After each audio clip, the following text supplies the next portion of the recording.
Okay, good afternoon, everyone. My name is Cody Lloyd. So my presentation today is talking about research literacy interventions, which is just a fancy way of saying I'll be talking about interventions that provide information about the basics of research. So that could look like a research module or flashcards or an animated video. First off, I just want to acknowledge that I'm a guest here to this territory. I always return to the prairies feeling really energized and inspired, so I really appreciate the opportunity to be here today. So I did my practicum with the Indigenous Peoples Health Research Centre, or IPHRC, in Regina, Saskatchewan. Their mandate is to develop capacity for community-based Indigenous health research in Saskatchewan and to create networks of Indigenous health researchers regionally, nationally, and internationally. So IPHRC has found that there are Indigenous people and communities in Saskatchewan who are looking to further their knowledge about the research process in order to move towards the principles of OCAP, which are ownership, control, access, and possession of their health research data. This request for knowledge is what led to my practicum project.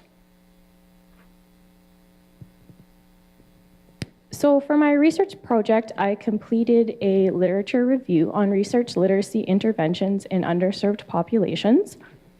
Research literacy interventions have been shown to increase research knowledge, increase willingness to participate in and engage with research, provide mutually beneficial relationships between community and researchers, and improve community-based participatory research processes. So basically, I wanted to know what components contributed to successful research literacy interventions in underserved populations so that I could use these best practices to support the creation of research literacy interventions with Indigenous communities in Saskatchewan. I chose to expand my search from Indigenous populations to underserved because there was limited research on this topic and because the limited studies I did find specifically working with Indigenous communities would not be an accurate representation of the uniqueness of each person and community. So I completed my review using the UVic library database. The search terms I used were research literacy or research capacity and community within the abstract from 2008 to 2018. I focused on scholarly and peer-reviewed journal articles, and I used these inclusion-exclusion criteria. So search terms generated 1,531 articles, and I went through each of the abstracts and narrowed the search to 72 based on the criteria. Additional articles were added based on references and resources within the literature. So from a total of 86 articles, 20 were found directly related to the research question and qualified based on the criteria. So after an initial read-through, articles were given a second read-through to highlight notable findings and a third read-through to compile the findings. As themes emerged, a second document was created to organize the information to inform the review.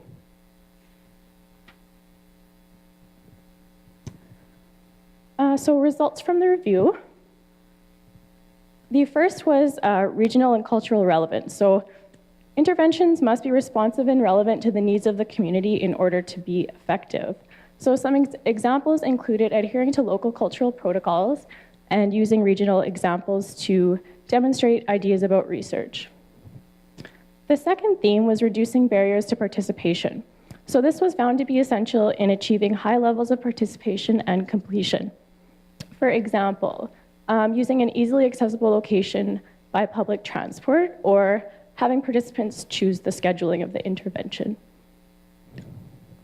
The final theme was intervention components. So they found that using an academic and community expert lent itself to a non-judgmental learning environment.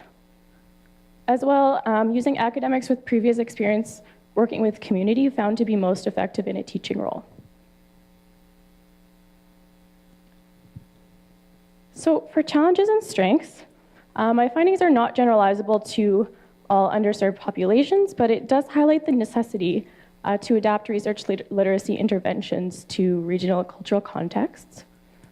There were certainly gaps in research, especially in Canada. There was no Canadian literature whatsoever. As well, I did not include gray literature, so it's possible that there were some gaps that could be filled by that type of literature. For strengths, I did a very thorough search. I scanned through over 1,000 articles and added more based on resources within the literature. As well, my topic was relevant as it was a request from the community. So for recommendations, I recommend we explore research literacy interventions in Indigenous communities in Saskatchewan to contribute to further research. As well, utilizing research literacy interventions can build community capacity. So we are able to foster future generations of research led by community. This translates to more relevant and ethical research and therefore interventions to improve health. So for community to be placed in a more equitable position to engage with researchers, it's important to explore research literacy interventions. This can be done successfully through engaging communities to create regionally and culturally relevant programming, reducing barriers to participation, and incorporating intervention components that the community deems appropriate. In the context of underserved populations in Canada, there's an opportunity for researchers to lead the way in community-based participatory research. And I challenge public health researchers to incorporate capacity-building practices, such as research literacy interventions, to support authentic community-based research. So just a couple of thank yous to Dr. Jolie Sasakamoose and the IPHRC team in Regina for supporting me throughout my practicum and also giving me a job. Thank you. To Dr. Nigel Livingston for your support throughout my practicum, and to Dr. Nathan Lachowski as well as my second reader. So thank you.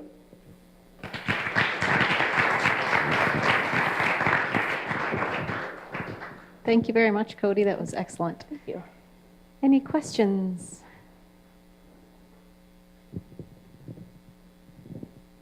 Well, thank you for the presentation. It was a wonderful presentation. I just have a quick question regarding the research methods. As I previously considered doing some other project through UVic libraries as well, and I ran into the problem that you can't really cite it as a resource because you don't really know how much or like which database has access to. It's kind of hard to cite. Did you find that an issue as well, or for the purpose of this project that was not an issue because you can just say that you've done it through UVic libraries? Well, you know, if you publish in an academic journal, then you have to specifically cite different database, and it's kind of a tricky tool to cite. That's what I found. Yes, to be totally honest, I didn't find it to be the easiest tool to use. I think if I had, more time, I could have explored some other options. Thankfully, it didn't prove to be a huge issue for me because, as you said, for the purposes of this project, I didn't necessarily need that. But yeah, I might try it differently next time for sure. Yeah.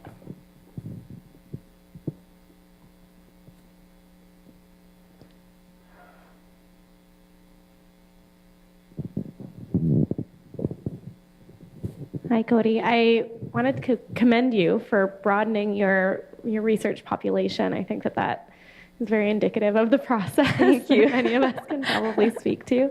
But I'm wondering if you can tell us a little bit more about what the implications that had on your research, like what kind of implications that had, or what populations were included in the broad term underserved populations. For sure, yeah, for sure. So I included racial or ethnic minorities and Indigenous people for the purposes of underserved populations.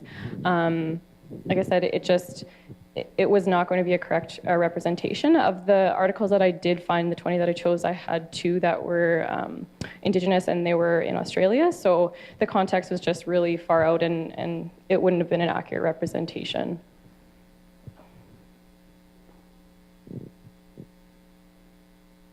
That's it, I think. Thank you. Great, thank you very much.